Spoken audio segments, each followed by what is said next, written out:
Anita Marks here for sportsshouting.com, and unfortunately for the second week in a row, I went 1-2. I know it really stinks. How did it happen? Well, Kansas City, they actually beat the Oakland Raiders at home. I did not think that was going to happen. Then also, on Christmas Eve, Tim Tebow, the Denver Broncos, he actually throws 4 interceptions against the Buffalo Bills. How does that possibly happen?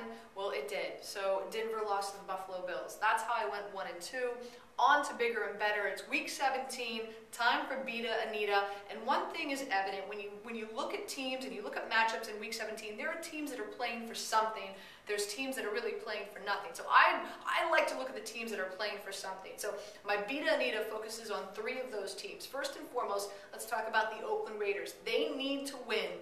And of course, they need Denver to lose in order to get into the playoffs. Now, both of those games are 4 o'clock games. So both the Denver Broncos and the Oakland Raiders are going to put their best foot forward. Oakland is playing in the black hole against the San Diego Chargers. Now, I'm hearing no Darren McFadden. He was not able to practice this week, but that's fine.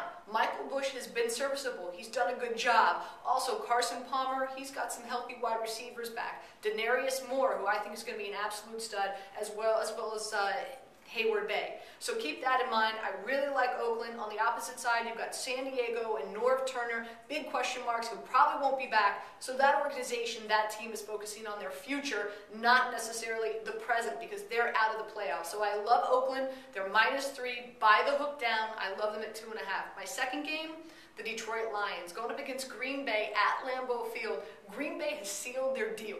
They're 14-1. The road to Indy is going to have to go through Green Bay. I'll be surprised if Aaron Rodgers even plays 1 snap. But, now this is pretty cool, the Detroit Lions, from what I understand, they are putting their best foot forward. They are going to have Stafford. They are going to have Calvin Johnson.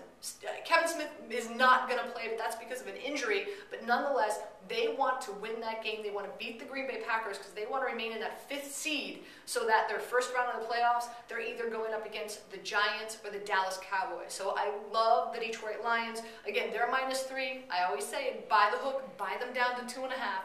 That's a great play. And last but not least, the San Francisco 49ers. The San Francisco 49ers battling out with the New Orleans Saints for that #2 seed in that first round bye in the playoffs. So they're playing for everything on the line in order to get that bye, and they're going to the St. Louis Rams, where Spags, from everything I'm hearing, he's lost that team as well. So another team that's focusing on their future, not necessarily the present and what's at hand. With the San Francisco 49ers, no, they need to win that game. They want to keep that #2 seed. That line is -10. As I always say, buy the hook, buy them down to 9.5. Love San Francisco, love Frank Gore. Alex Smith has been solid this year. So again, my 3 Beat-a-Anita plays for this week, week 17, San Francisco -9.5, Detroit -2.5, and the Oakland Raiders -2.5. Good luck.